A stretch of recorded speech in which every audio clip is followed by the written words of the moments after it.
Coucou!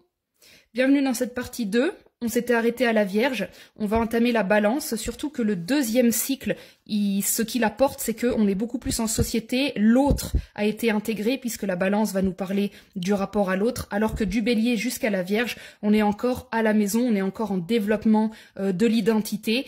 Et si on laissait, du coup, pour reprendre la Vierge, aller jusqu'au bout, elle ne serait que au travail, que en train d'être dans finalement une recherche de pureté, de jusque où je peux aller améliorer mon quotidien.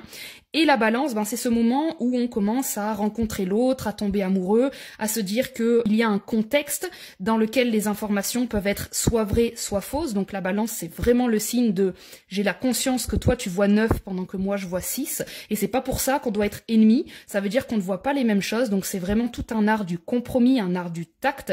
Vu que c'est de l'air, ça vient à nouveau rééquilibrer le côté un peu sécuritaire de la Terre. Donc la Balance, c'est le moment où, en tant qu'adolescent, on vit nos premiers amours et surtout, c'est relié au mariage parce que autant le flirt, on le trouve pas mal dans le Lion, autant la Balance, elle a envie de sérieux, elle a envie de s'investir parce que elle a la capacité, en fait, de comprendre l'autre. C'est le pôle de l'écoute. Ici, on avait un pôle d'émission. Là, on a son pôle de réception. Donc, on peut faire des années et des années de relations parce que justement, elle va équilibrer, elle va balancer les vérités. Alors que pour la Vierge, on avait un côté un peu enfer ou paradis, puisqu'on est dans les mémoires du Poisson, qui sont des mémoires quand même assez religieuses dans notre inconscient collectif. Alors si on laisse la Balance aller jusqu'au bout à Donf, le problème c'est que son couple, elle ne le lâche jamais, même quand il ne va pas bien, même quand il y a des choses dans l'invisible qui nous montrent tous les jours que il y a des squelettes dans le placard et qu'il y a trop de choses dans l'inconscient. Donc le Scorpion, c'est ce signe qui, au bout d'un moment, ne pourra plus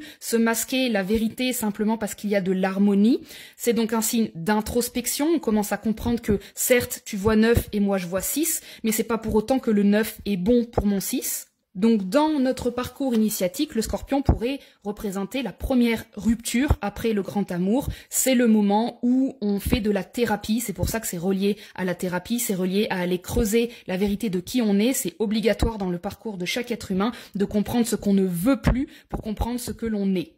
Il y a donc dans le Scorpion cette idée de purger ce que l'on avait emmagasiné au stade de la Balance et qui n'est pas nous, alors que la Balance cherchait vraiment à faire du lien entre les êtres humains, c'est ce pourquoi elle est douée.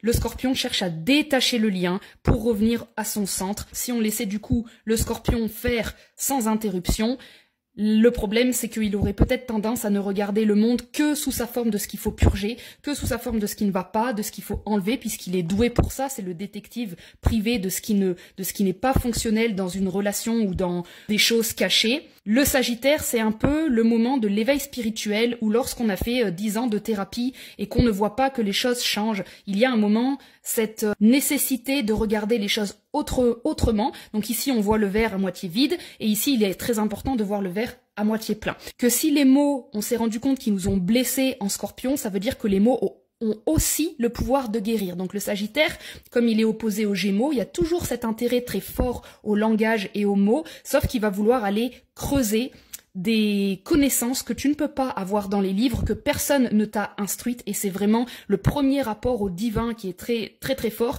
Donc après avoir été en grande vulnérabilité dans le Scorpion et avoir coulé dans notre eau introspective, il y a cette idée dans le Sagittaire de la force de l'esprit, de ne pas se laisser abattre.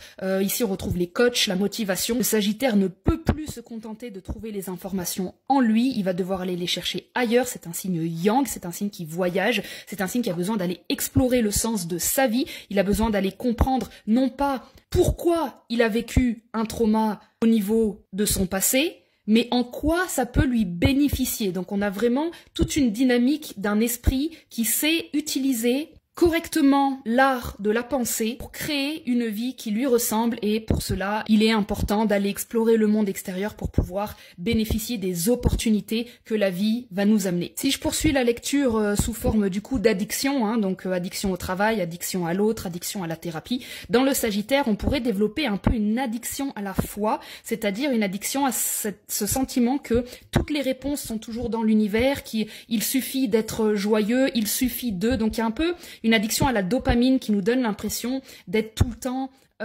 accompagner, ce qui est quelque part vrai, mais en fait on peut passer à côté de la dimension physique et matérielle qui est très importante à développer au stade de l'ancrage, et ça c'est le Capricorne qui va venir rééquilibrer la tendance du Sagittaire à parfois ne trouver ses solutions que dans de la philosophie, alors qu'au niveau matériel, quand on regarde, eh ben ça va pas du tout, ça pourrait être subjectif, mais c'est surtout que le Sagittaire peut se mettre en danger avec la justice, parce qu'il a tendance à outrepasser les lois physiques. Donc le Capricorne, c'est vraiment celui qui va rétablir la vérité de la matrice physique dans laquelle on vit. Il y a une sécurité pour pouvoir subvenir aux enfants. Donc si ici on était un petit peu vadrouillard après notre rupture, là on devient parent, on a une famille, on a avec le Capricorne une responsabilité d'incarner les rêves qui sont générés en Cancer, les rêves de notre enfant intérieur. Il faut les matérialiser dans notre vie. On ne peut pas passer son temps à convaincre les autres ou à prêcher la bonne parole. Le Capricorne te rappelle surtout que toutes les connaissances que tu obtiens, ce n'est pas pour être un meilleur humain, c'est pour être ta meilleure version dans ton présent, c'est-à-dire pour ta vie et absolument pas pour les autres. C'est-à-dire qu'il y a un côté un peu humaniste dans le Sagittaire qui aurait toujours d'en faire beaucoup.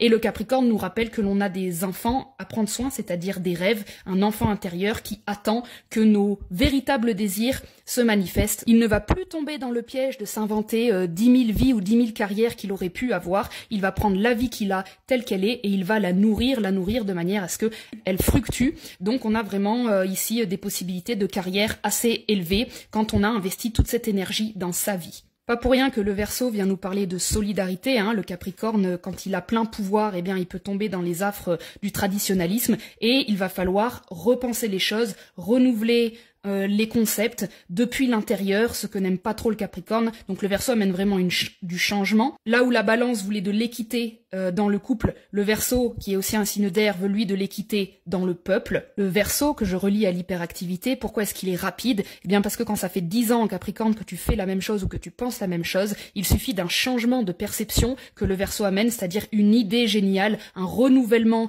du paradigme du système pour que d'un coup tout change et que tout se réadapte très facilement. Donc il y a vraiment une idée d'adaptation, parfois de suradaptation, comme tous les signes d'air. S'il apprend à se faire confiance, à accepter qu'il pense différemment d'un système traditionnaliste et qu'il va au bout de ses idées, eh bien il peut mettre son ingéniosité au service d'un futur meilleur pour tout le monde. C'est pour ça qu'il est relié au progrès. Et justement, si tu laisses le Verseau faire ad vitam aeternam, le truc c'est qu'il va tout le temps être dans une recherche de progrès pour améliorer l'humanité. À force d'être dans le futur, le Verseau perd la notion du présent et le Poisson va lui rappeler qu'il n'est pas éternel, que l'expérience prendra fin et que pendant qu'il croit qu'il est en train d'œuvrer pour l'humanité, il est en fait en train d'œuvrer pour son âme, pour sa propre incarnation à lui. Il y a l'idée de multidimension dans le Poisson, cette idée de quantique. Un rapport au temps complètement modifié puisqu'il n'y a pas de futur ni de passé. C'est un temps de retraite spirituelle, c'est un temps avec Dieu où on se demande en faisant le bilan qu'est-ce que l'on va transmettre à nos générations suivantes. Le Poisson est relié à la sagesse des grands-parents parce qu'il y a transmission pour nos futures incarnations et que tout ça en fait n'était qu'un jeu, une simulation d'une expérience de séparation. Et à son tour, si tu laisses le Poisson faire à l'infini, eh bien c'est bien ce que ça devient, de l'infini, contrairement au Verseau qui a vraiment un rapport au temps qui est pressé parce qu'il est tout le temps dans le futur, le Poisson est tout le temps dans le présent, donc on arrive sur de la procrastination ou une absence de motivation qui reflète en fait la souffrance d'un présent éternel qui ne trouve plus de sens, qui ne trouve plus sa raison d'être, qui perd vraiment le sens de son incarnation parce qu'il y a une conscience quelque part que tout est un jeu, que les choses sont éphémères, que ça ne sert à rien. C'est pour ça que le Poisson est relié à l'alcool, aux médicaments, aux substances en fait qui modifient l'état de conscience parce que ça représente symboliquement l'unité d'un temps présent infini où il n'y a plus besoin de prendre soin de son quotidien. C'est pour ça que la Vierge viendra rééquilibrer l'importance de ritualiser un quotidien pour se sentir bien incarné. Voilà, j'espère que cette histoire elle t'a plu. N'hésite pas à republier si c'est le cas, ça fait toujours plaisir. Et puis je te dis à une prochaine fois pour d'autres vidéos sur le sujet. Ciao ciao!